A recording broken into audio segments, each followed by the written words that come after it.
Bueno, vamos a comenzar la clase. ¿Tienen alguna duda antes, estimados alumnos?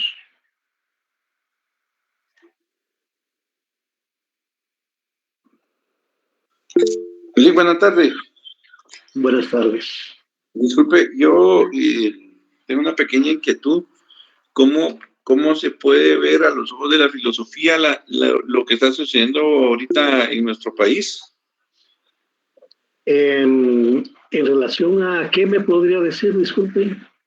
La situación política que se está viviendo, licenciado.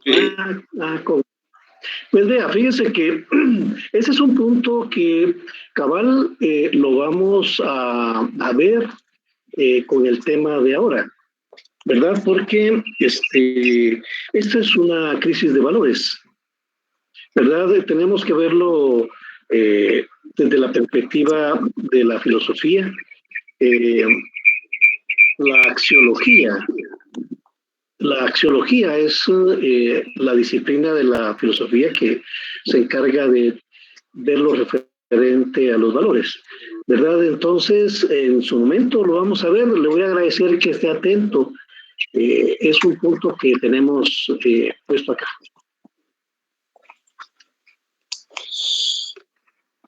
Muy bien, gracias.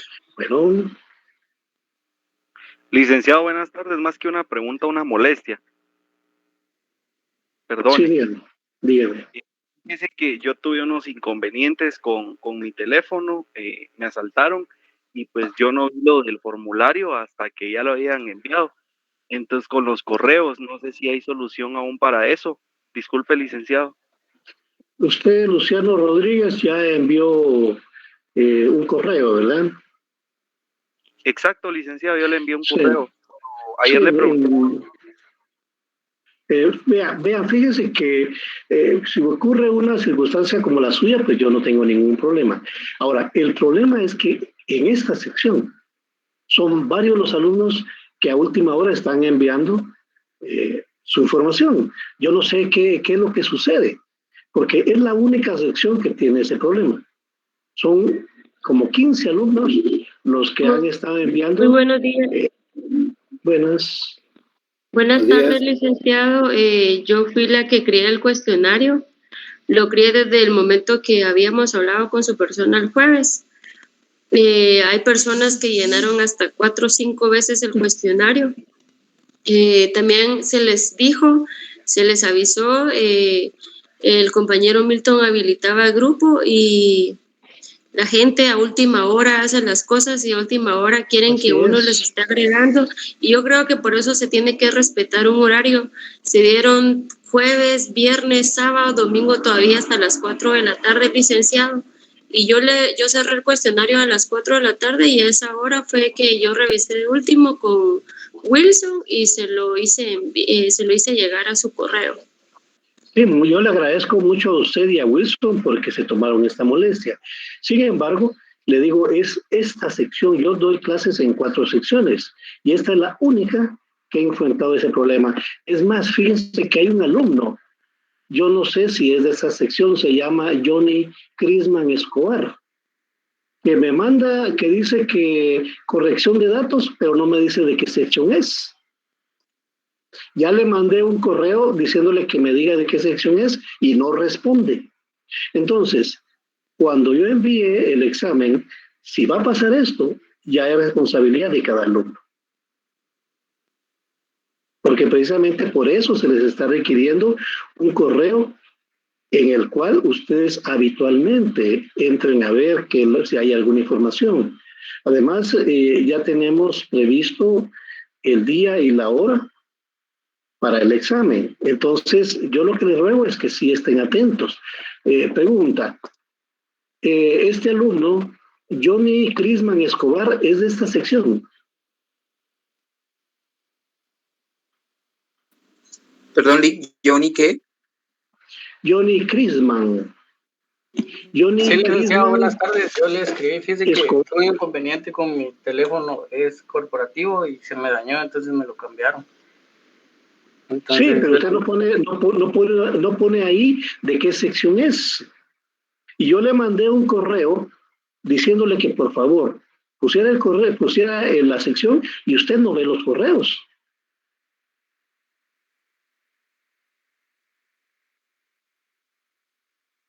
Ahora ya sé que es de esta sección, pero yo no tengo por qué estar adivinando. Sí, le caí una disculpa por lo sucedido. Bueno, vamos a ver, ¿alguna otra consulta, jóvenes?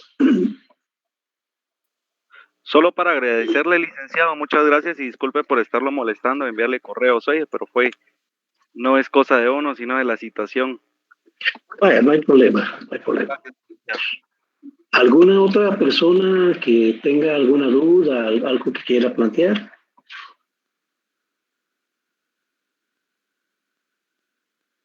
Es que fíjense que para mí sería más cómodo que lo hiciéramos en Classroom.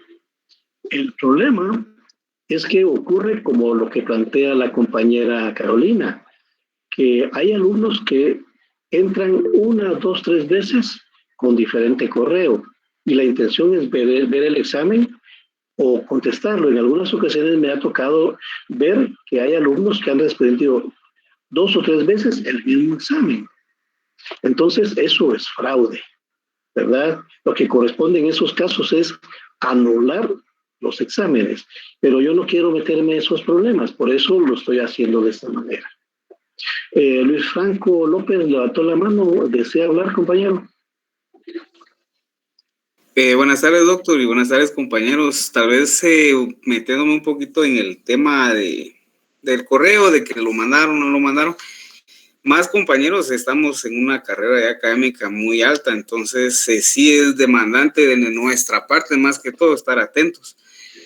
Solo eso es, doctor, que realmente ahí sí que nos vamos creando una misma disciplina y creo yo que es de seriedad, compañeros, y no estar atrás ni del licenciado ni otros, porque hay bastantes compañeros que nos apoyan suficiente con todo lo que nos mandan en los grupos, el apoyo, y entonces es también de respetar, ¿verdad? Eso es mi parte, mi punto de vista, doctor y compañeros, y pues eso es lo que tenía ganas de decirlo.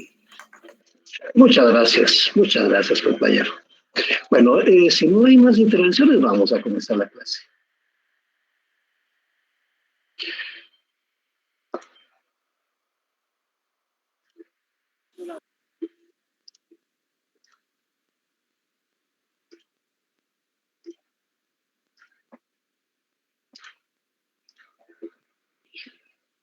Bueno, hoy vamos a trabajar ser humano y libertad.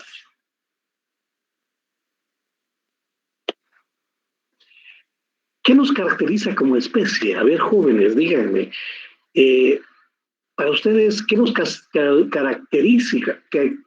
Ya se me está trabando la lengua. ¿Qué nos caracteriza? Ya se me trabó la lengua. ¿Qué nos caracteriza como especie en relación a otros animales? El raciocinio. Razonar. Tenemos conciencia crítica. El uso de la razón. ¿Cómo no? Perfecto, todas las respuestas han sido correctas, ¿verdad? Esa es la diferencia que tenemos en relación al resto de animales, porque nosotros somos parte del reino animal. Y en eso, ¿en qué radica la verdadera y auténtica libertad, jóvenes?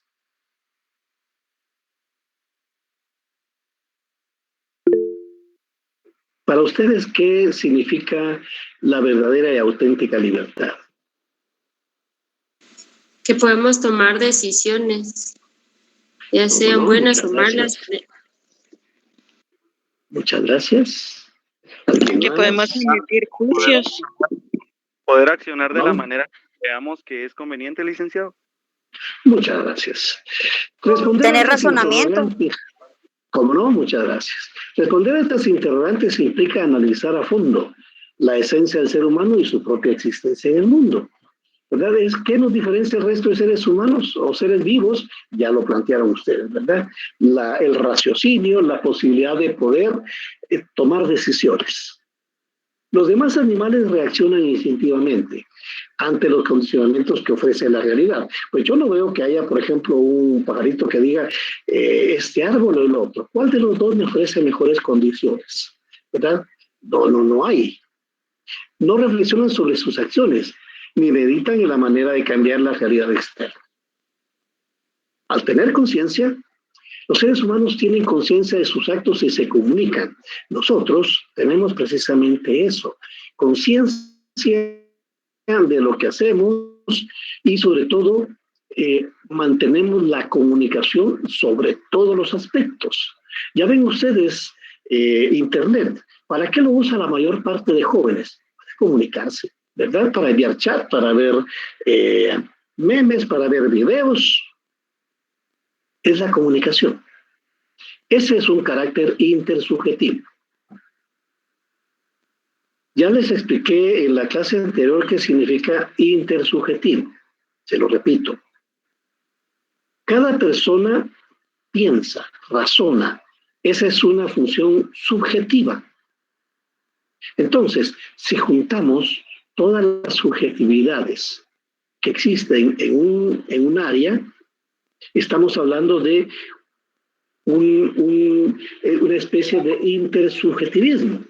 Aquí, por ejemplo, en esta sección, estamos filosofía, sección T, y fíjense que ahorita están conectados en total 119 personas. Quiere decir que hay 119 subjetividades. Le repito, subjetividad, estamos hablando de pensamientos, ¿verdad? Ahorita se agregan otros compañeros, ya tenemos 133, 34 personas, 134 subjetividades. Entonces, este proceso que tenemos ahorita es intersubjetivo en la comunicación que tenemos. ¿Comprenden? En la medida en que nos comunicamos todos, ese es un proceso intersubjetivo. ¿Sobre qué aspectos actuamos? Actuamos en la vida diaria, me refiero, ¿verdad? Primero tenemos necesidad, segundo evaluación, tercero acción. Son 3 acciones que se ejecutan una detrás de otra. La primera, captamos estímulos, necesidades y buscamos mecanismos para satisfacerlos. Aquí tenemos el ejemplo. Si tenemos frío, pensamos en algo para abrigarnos. En nuestra mente divagamos, ¿qué podemos usar? Y ahí viene la evaluación. Meditamos sobre las posibilidades de solución. ¿Qué es lo mejor para soportar el frío? Un suéter, un abrigo, enchamarrarnos, ponernos cerca de la estufa. Y entonces después viene la acción. Después de evaluar las opciones, seleccionamos las acciones pertinentes para satisfacer la necesidad inicial. Entonces compramos un suéter. Hagamos el ejercicio en función de hambre. Necesidad, hambre. ¿Verdad? Pensamos en algo para satisfacer esa hambre. Evaluación. ¿Qué opciones tenemos para satisfacer esa necesidad de hambre? Bueno, tacos, hamburguesa, tostadas, chuchitos. Y entonces tenemos esa variedad y estamos, ¿qué será? ¿Qué me gustará ahorita? Y entonces viene la acción. No, quiero una tostada. Es más barata y me gusta. ¿Verdad? Entonces ven, después de la necesidad, después de evaluar, meditar, ¿qué es lo mejor? Pasamos a la acción, una tostada. ¿Comprenden? Entonces, de esta forma es como los seres humanos remediamos los problemas que tenemos en la cotidianidad. Según los filósofos idealistas, somos seres humanos duales, porque poseemos cuerpo y alma. Según los idealistas, el cuerpo es esclavo de las necesidades que le impone el alma. El alma, en ese caso, entonces, tiene más peso que el cuerpo. El alma es independiente y libre de las ataduras naturales, porque según el idealismo, el cuerpo está ligado a la materialidad, a la realidad. En cambio, el alma es libre, divaga.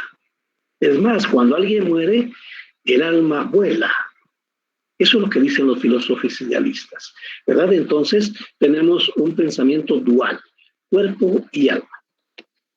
Ahora, los filósofos materialistas no aceptan eso. Ellos nos dicen que no existe división entre cuerpo y alma, sino que es una sola entidad. Cuerpo y alma están fusionados. La mente, el conocimiento, es producto y emerge evolutivamente de lo físico. ¿Por qué dicen que está fusionado el cuerpo y el alma? Porque el alma, según los materialistas, no podemos separarla de la mente, del cerebro.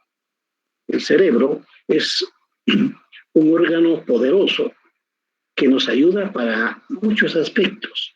Dentro de ellos, para darnos sentimientos, para darnos pensamientos, para darnos emociones. Entonces, de esa manera, vemos que todos esos elementos de carácter subjetivo son producto del cerebro. ¿Y qué es el cerebro? El cerebro es materia, es sustancia. Por lo tanto, pensamientos, sentimientos, emociones son producto de la materia. El ideal del alma, mente pensante, no es liberarse del cuerpo, sino construir un todo armónico. ¿Cómo lo comprobamos? Bueno, veamos. Una persona, ¿se recuerdan que cada fin de año, después de las comilonas y de las bebidas de fin de año, toda la gente hace propósitos de nuevo año? Oh, este año voy a bajar 10 libras, 15 libras, voy a empezar a correr. Entonces, ¿qué es lo que sucede en ese momento? No estamos hablando de que el alma se desprenda del cuerpo, no, sino que estamos hablando de que la mente, en el sentido mente pensante, en el sentido de emociones, en el sentido de buscar lo mejor para el cuerpo, hace promesas de cómo mejorar la salud física y espiritual. Porque ustedes saben muy bien, hacer ejercicios no solo ayuda al cuerpo, sino también a la sanidad mental, a la sanidad espiritual. Por eso, los filósofos materialistas dicen que no existe una dualidad, cuerpo y alma, no están separados. Lo que existe es una sola entidad que busca construir un todo armónico. Idealistas y materialistas coinciden en que somos libres porque podemos elegir. Nos permite la autodeterminación. La corriente que mejor estudia la libertad es el existencialismo. Kierkegaard afirma que cada individuo debe elegir su camino de acuerdo a las circunstancias de su existencia. Fíjense, cada individuo debe elegir su camino. O sea, eso es autonomía, de acuerdo a las circunstancias, de acuerdo a su forma de vida, de acuerdo a sus necesidades, de acuerdo a sus posibilidades. Porque no todos tenemos las mismas posibilidades. Eso significa que no existe un modelo específico de libertad. No existe modelos universales, ¿verdad? En el cual nosotros digamos, voy a actuar de tal manera. No, cada uno de nosotros actúa según sus circunstancias y según sus características. La experiencia personal y la actuación, según las propias convicciones, son factores esenciales para llegar a la verdad. Sartre afirma que el ser humano no posee ninguna esencia determinada a priori. A priori significa algo que ya sabemos, entendemos, sin que lo hayamos puesto en práctica. Por eso es sin experimentarse, a priori. ¿Verdad? Algunas personas dicen, hoy va a ser un día caluroso en la mañana. Eso es a priori. ¿Por qué? Porque no ha experimentado, no sabe si así va a ser. ¿Y qué tal que a las 10 de la mañana empieza a llover? Entonces, no hubo ninguna valoración real, objetiva, sino que fue a priori.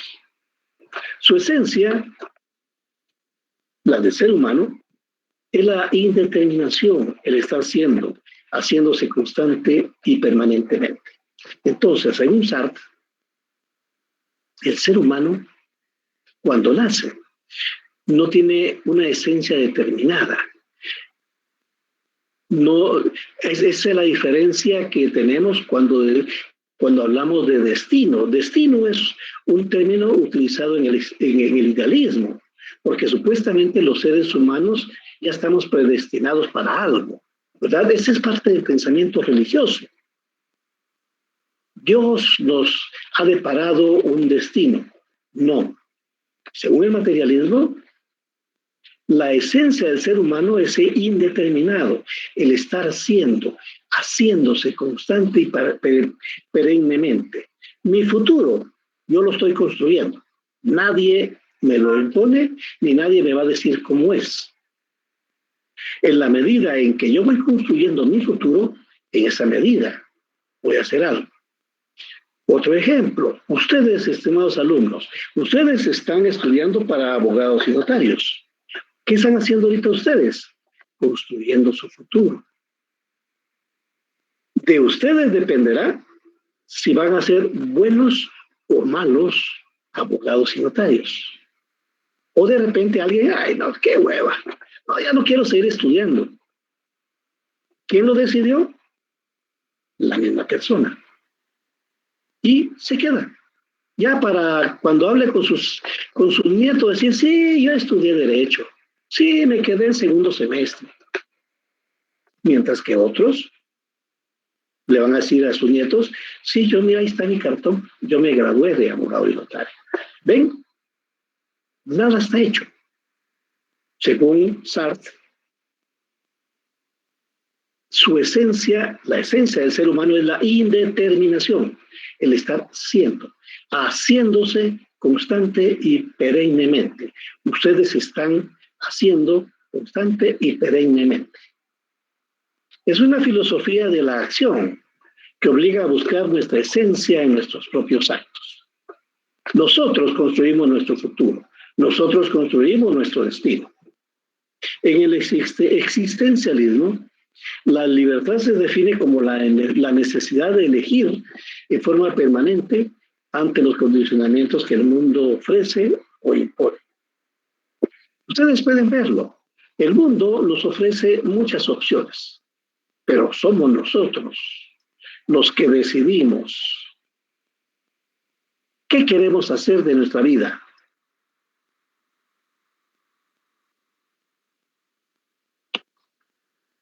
Ser libre es poder hacer lo que a uno le venga en gana. A ver, jóvenes, díganme, ¿usted esto?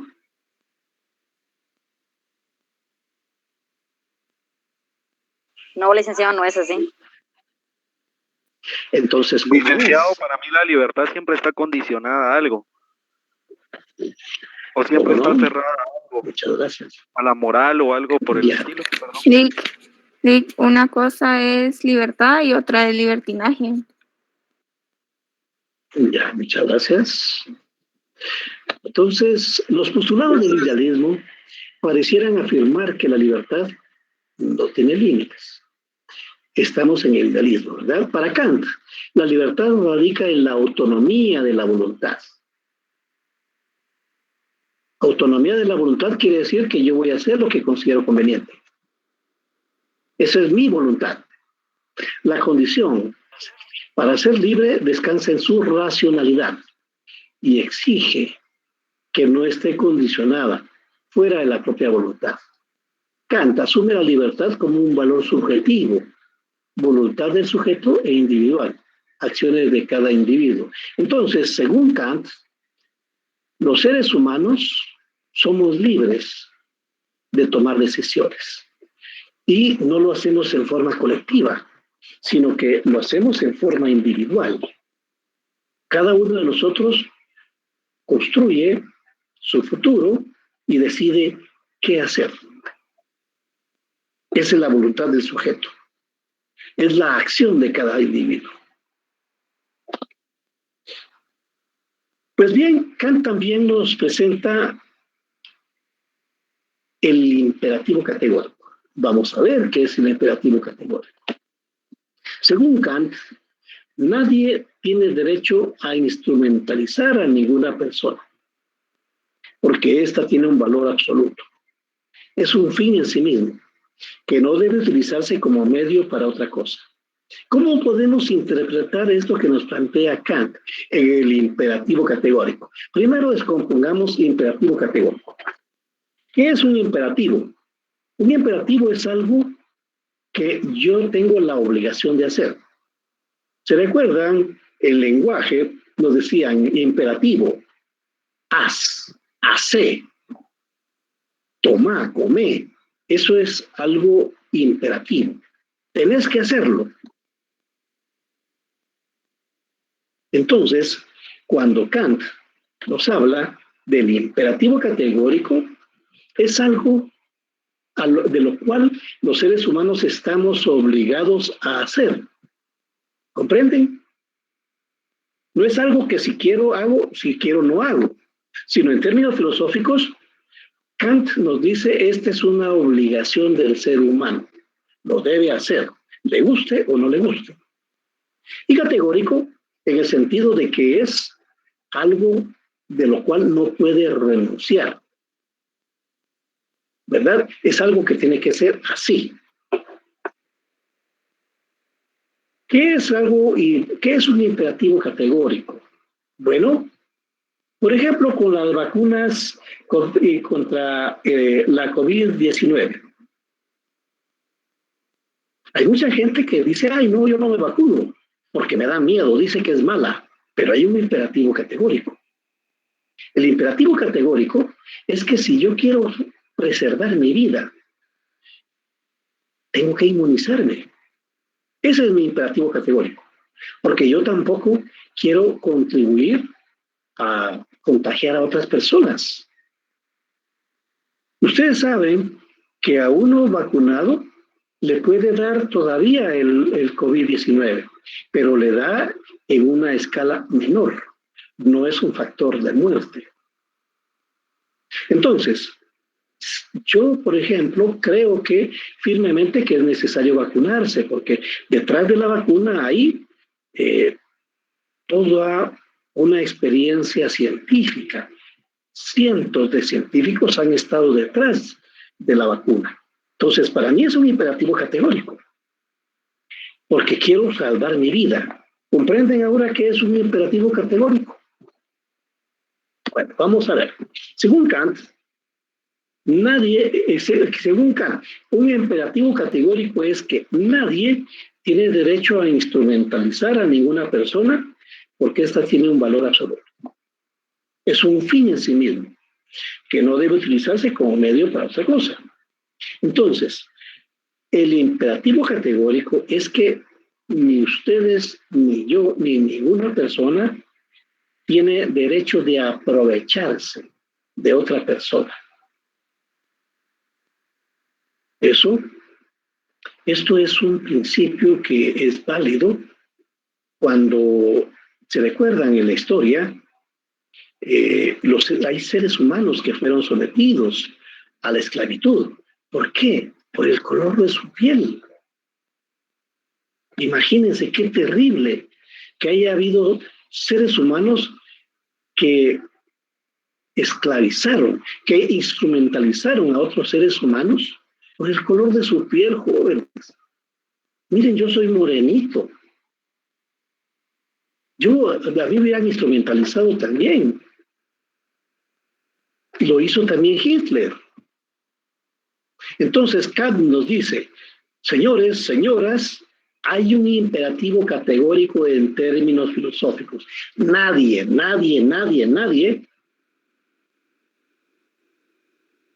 debe usar a ninguna persona. Llámese eso en prostitución, llámese eso en cualquier actividad que se desarrolle.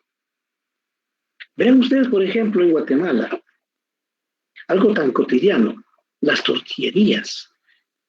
Hay jóvenes que están desde las 6 de la mañana hasta las 9, 10 de la noche haciendo tortillas de lunes a domingo. Eso es esclavitud moderna. Lo mismo sucede con las personas que trabajan en casa. Tienen unos horarios extenuantes. O los jóvenes que trabajan en tiendas. Vean, abren a las 6 de la mañana y son las 10 de la noche, y que la tienda abierta, ¿qué hacen? Después cierran y ahí mismo se duermen. Y eso es de lunes a domingo. Eso también es parte de esa instrumentalización de las personas. Esto es lo que nos plantea Kant. Nadie tiene el derecho, nadie tiene la libertad, pues, de usar a ninguna persona. Sin embargo, esta concepción es utilizada en el sistema consumista. Los publicistas crean falsas necesidades en la mente del consumidor y hacen creer que ejerce su libertad de compra. Se toca la libertad como una actitud sin límites para el consumo. El individuo es bombardeado por la publicidad. Díganme si no, jóvenes, ustedes van en la camioneta o en el microbús, ¿y qué es lo que ven? Por toda la carretera, por todas las calles, anuncios, anuncios, anuncios, anuncios, llegan a la casa, a la televisión, anuncios, anuncios, anuncios. Compre, compre, compre, compre, compre, compre.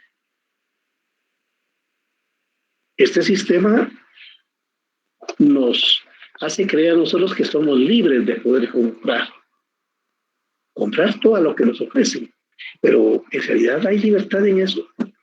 ¿No será que esa libertad es condicionada por mi condición socioeconómica? Sartre plantea objeciones a la teoría kantiana de la libertad. Define el principio existencialista de la libertad de que el ser humano no tiene esencia. Es lo que les explicaba anteriormente, ¿verdad? No tiene esencia desde que nace. Nada hay que lo determine más que las circunstancias en las que transcurre su experiencia. Cuando nace, una persona no tiene esencia. La va construyendo a partir de su contacto con los seres humanos, en su casa, en la calle, en la escuela, en la universidad, con los medios de comunicación. Si no tiene esencia, entonces el sujeto se hace a sí mismo por medio de sus acciones. Cada vez que actúa, se enfrenta con la necesidad de elegir entre varias opciones. Cada una tiene valores. Aquí tenemos frases de Sartre, ¿verdad? Elegir ser esto o aquello es afirmar al mismo tiempo el valor de lo que elegimos. Y nada puede ser bueno para nosotros sin serlo para todos. Entonces, aquí Sartre lo que nos está mostrando es una visión de responsabilidad comunitaria. Responsabilidad con otros seres humanos. La subjetividad que alcanzamos aquí, a título de verdad, no es subjetividad rigurosamente individual. Nos captamos a nosotros mismos frente al otro. Y el otro es tan cierto para nosotros como nosotros mismos. Entonces, la libertad depende del otro, de la persona que tenemos enfrente. ¿Y quién es el que está enfrente? Nuestro prójimo. Otro ser humano. Mi libertad, entonces, termina donde principia la libertad de la otra persona. El hombre que capta directamente por el cogito. Cogito es pienso, existo. Descubre también a todos los otros y los descubre como condición de su existencia. Vean esta parte. Descubre a todos los otros y los descubre como condición de su existencia. Esto quiere decir que nuestra libertad en términos sociales también depende de nuestro entorno social. Porque ¿dónde vamos a ejercer nuestra libertad? sino es en relación a otros seres humanos. Y cuando dice como condición de su existencia, porque los seres humanos somos animales sociales. No podemos vivir en total soledad. No nos podríamos volver locos. ¿Con quién hablamos? ¿Con quién nos peleamos? Entonces, cuando descubrimos a las otras personas, descubrimos también que esa es nuestra condición de existencia como seres sociales. La libertad de la persona no se vive como subjetividad individual. Vean, la libertad de la persona no se vive como subjetividad individual. Más bien se experimenta por medio de la intersubjetividad. ¿Ven? Lo que les explicaba. Cuando hablamos de intersubjetividad, estamos hablando de la subjetividad de todas las personas. Eso quiere decir que mi libertad está condicionada por la sociedad. Si el yo solo puede reconocerse cuando se identifica entre los otros, la libertad del yo solo puede ser producto del reconocimiento de la libertad del otro. Ahí está. Puede ser producto del reconocimiento de la libertad del otro. ¿Verdad? O sea, así como plantearon ustedes, nuestra libertad, claro que podemos tener libertad absoluta, pero ojo, acuérdense, somos seres sociales, vivimos en una sociedad, y si yo vengo y creo que tengo una libertad absoluta, estoy pasando por encima de los derechos de las demás personas. Entonces, ¿qué es lo que va a suceder? El grupo social me va a rechazar, la sociedad me va a rechazar, porque estoy pasando encima de la libertad de los otros. Pertenecemos a una sociedad y esta desarrolla normas de convivencia necesarias para garantizar el libre desarrollo de cada individuo. Entonces, uno de los frenos a la libertad, sí, podemos decirle de esa manera, son esas normas de convivencia. Claro que puedo hacer lo que me venga en gana. Ojo, pero hay normas de convivencia. Si yo me paso y violo la libertad de las demás personas, hay normas de convivencia que me van a imponer. Estas reglas se enuncian por medio de leyes o por la simple acción de la costumbre. Leyes en el sentido, por ejemplo, la Constitución de la República, el Código Penal, el Código Civil.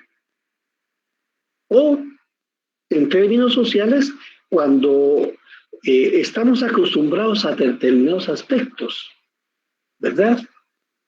Entonces, de esa manera es como se regula la libertad en una sociedad. Estar condicionado es diferente a estar determinado. Para que no confundamos. Los condicionamientos biológicos o sociales pueden marcar los límites de la libertad, pero no anularlos. No podemos elegir si dormir o no, pero sí condicionar las circunstancias de nuestro sueño. Entonces, yo soy libre de dormir lo que yo quiera, pero yo decido dónde. ¿Verdad? La C.S. Lewis nos señala, las acciones humanas siempre se encuentran situadas en un horizonte histórico-cultural determinado. Ese horizonte se constituye así en el límite de nuestra libertad. ¿Qué es un horizonte histórico-cultural? Una sociedad como la guatemalteca, tenemos que ver cuáles son las características históricas, políticas, económicas, culturales de Guatemala. Y de esa manera podemos saber qué podemos hacer en términos de libertad y qué tenemos restringido hacer.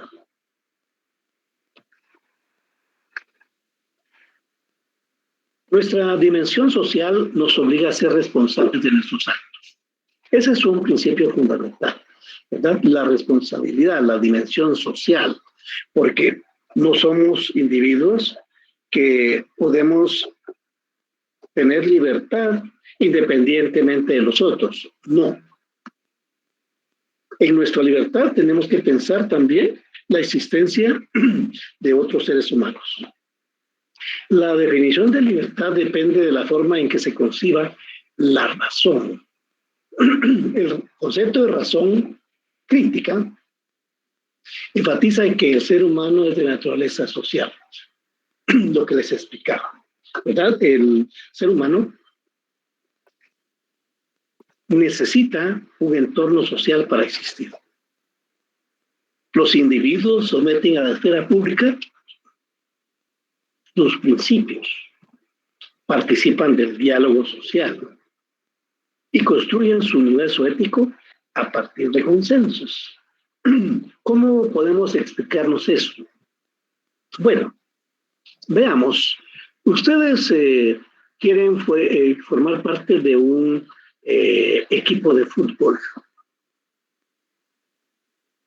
Bueno, ustedes dicen, quiero formar parte del equipo de fútbol, pero al entrar le dicen, estas son las normas, este es el reglamento. ¿Lo acepta o no? No, yo no acepto. Bueno, adiós. Entonces, ahí estamos hablando de participan del diálogo social y construyen su universo ético a partir de consensos. ¿Por qué es un consenso? Porque ese reglamento lo van a respetar los que quieran ser parte de ese equipo de fútbol. Y hay consenso entre los miembros del equipo de fútbol de aceptar ese reglamento. La persona que diga yo no lo acepto, no está fuera. La razón es el encuentro intersubjetivo que permite buscar soluciones comunes para las necesidades. Ese equipo de fútbol es una intersubjetividad. ¿Por qué? Porque los miembros de ese club, de ese grupo, cada uno de ellos piensa, esa es su subjetividad. El conjunto de pensamientos, entonces, podemos decir que hay un proceso de interpensamientos, intersubjetividad. Y si tienen un problema económico, entonces, entre todos buscan una solución, buscan soluciones comunes para las necesidades. Léanlo ahora. La razón es el encuentro intersubjetivo que permite buscar soluciones comunes para las necesidades. Ese sería entonces el club de fútbol que necesita dinero, entonces buscan soluciones comunes dentro del entorno intersubjetivo. Eso quiere decir que una persona no va a imponer qué hacer, sino que va a ser una decisión que toman todos. Intersubjetividad.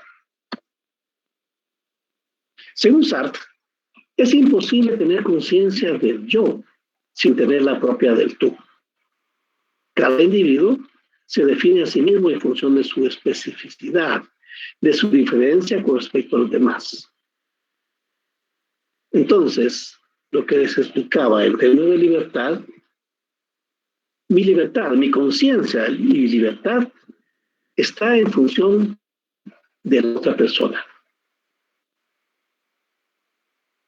Cada individuo se define a sí mismo en función de su especificidad, de su diferencia con respecto a los demás. Cada uno de nosotros, ustedes, tiene características individuales y se valora a sí mismo en función de los otros, pero remarcando cómo es usted. El ser humano se distingue del resto de animales por su racionalidad y le permite construirse a partir de múltiples e infinitas elecciones cotidianas.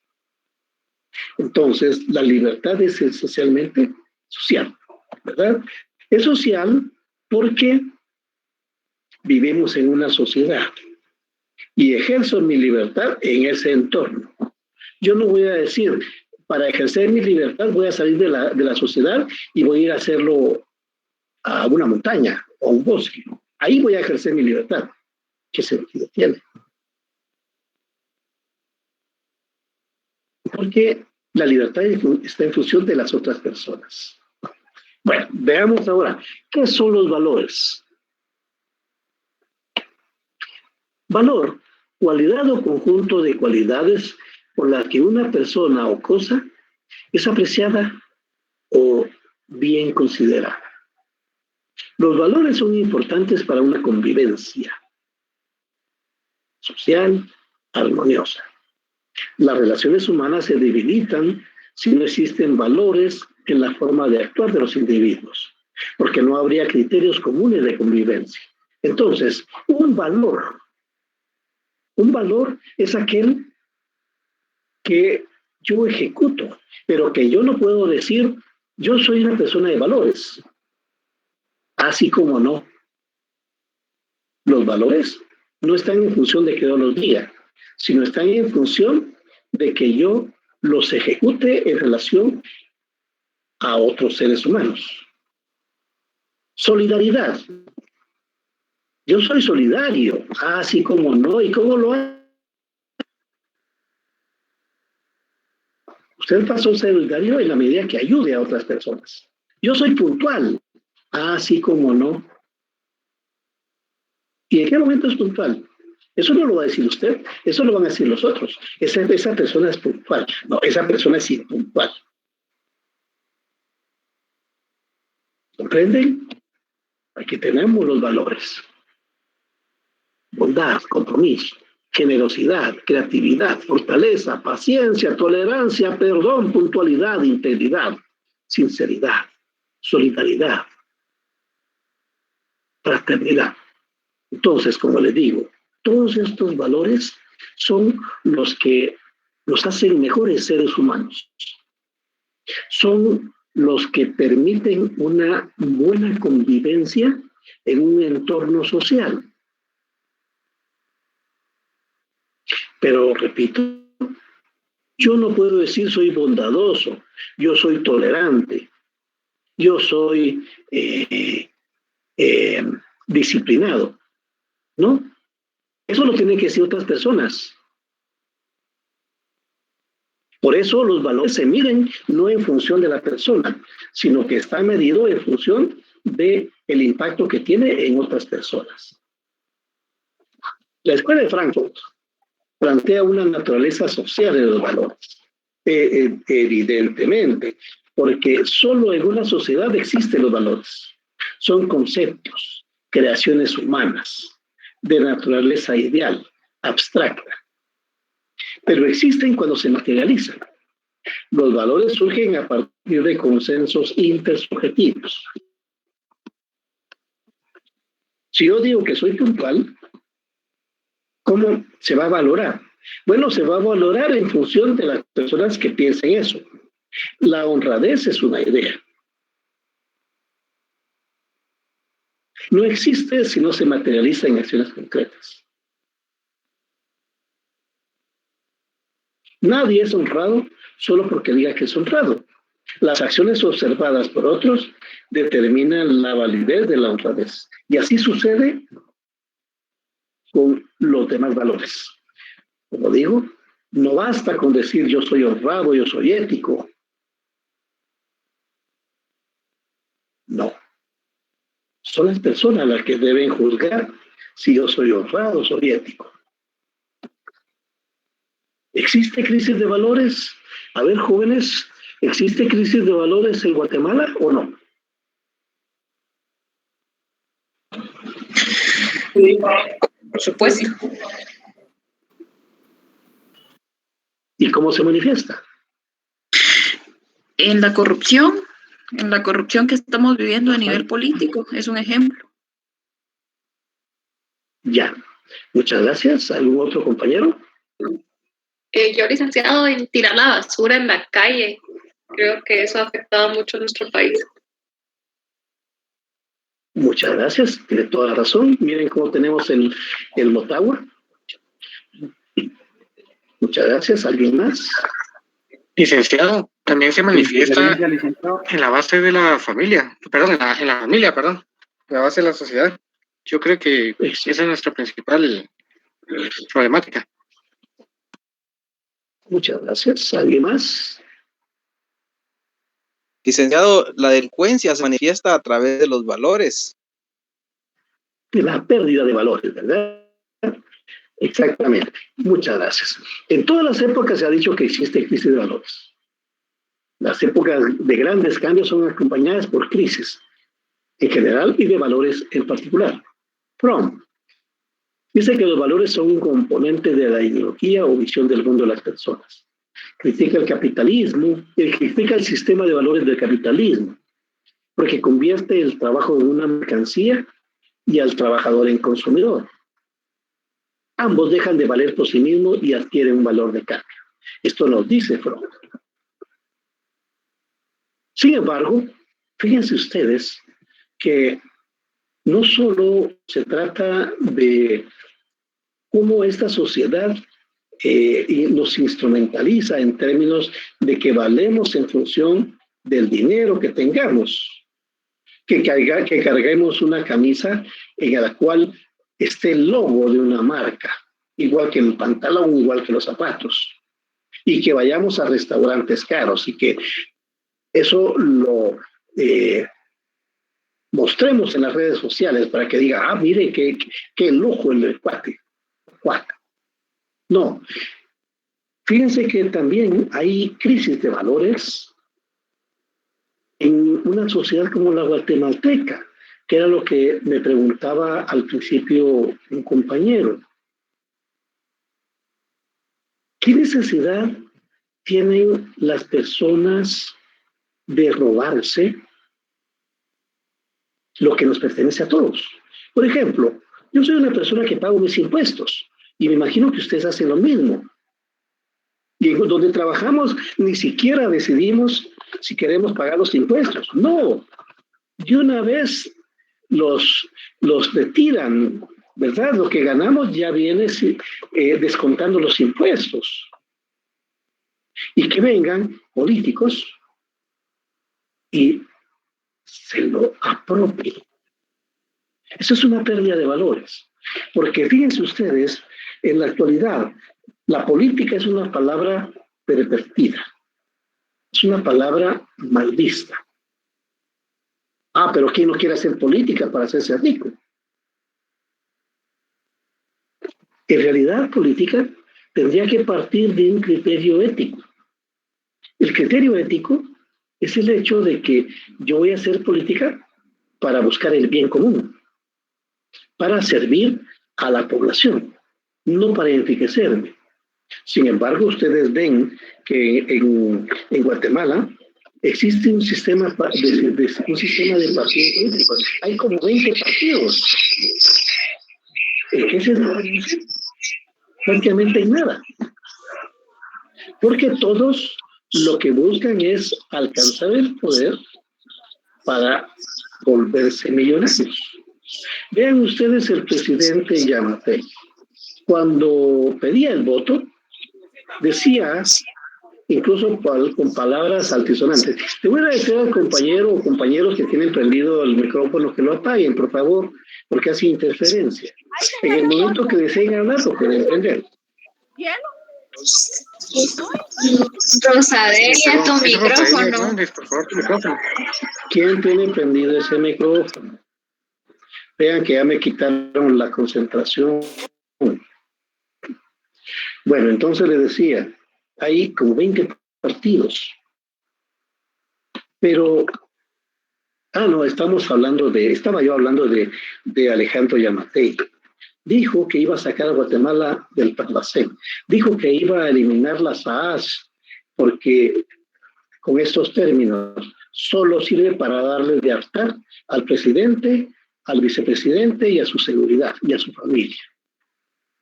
¿Qué pasó? Ahí están. Siguen siendo lo mismo. El presidente actualmente es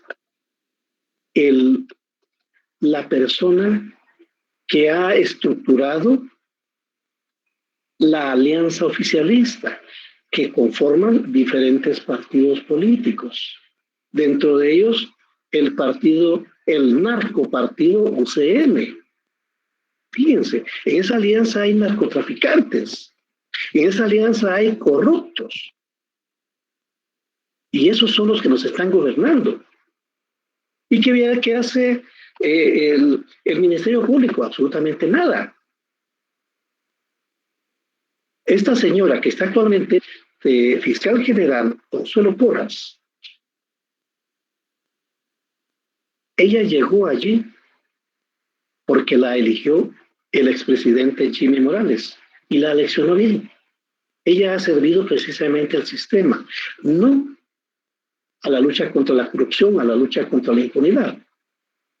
Recientemente ella viene y despidió al único fiscal que estaba trabajando correctamente, haciendo investigaciones para investigar y procesar a los corruptos.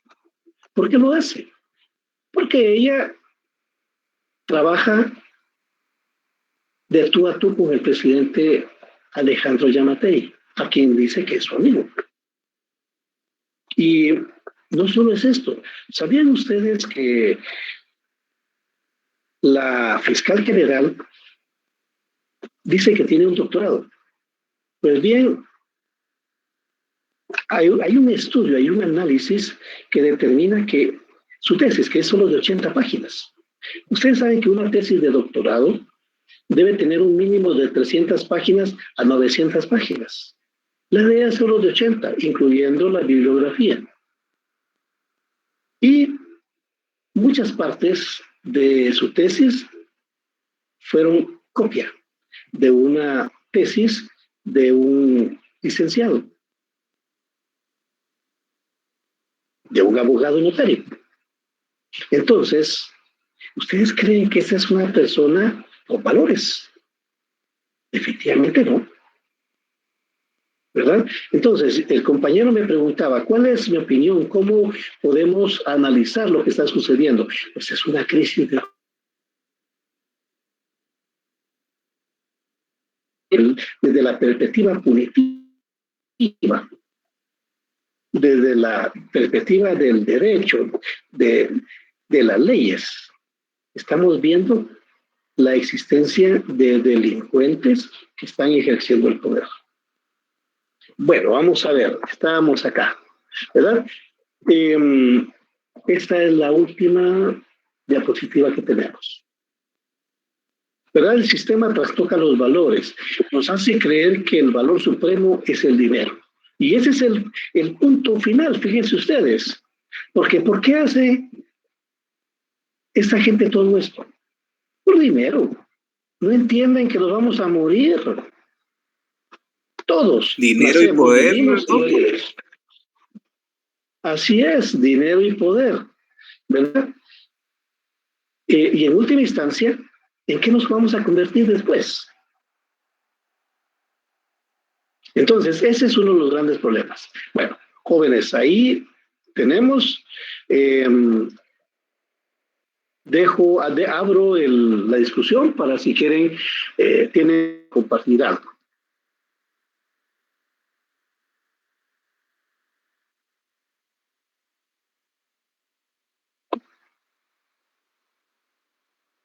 Ahora, si ya está todo bien, pues les agradezco mucho la atención a la clase. Buenas noches. Muy bien, licenciado. Muchas gracias. Bueno, feliz noche, licenciado. Entonces, nos estamos viendo el próximo jueves. Feliz noche. Gracias, licenciado. Gracias. Feliz noche. Gracias, licenciado. Feliz noche. Feliz noche. Feliz clase. Feliz noche.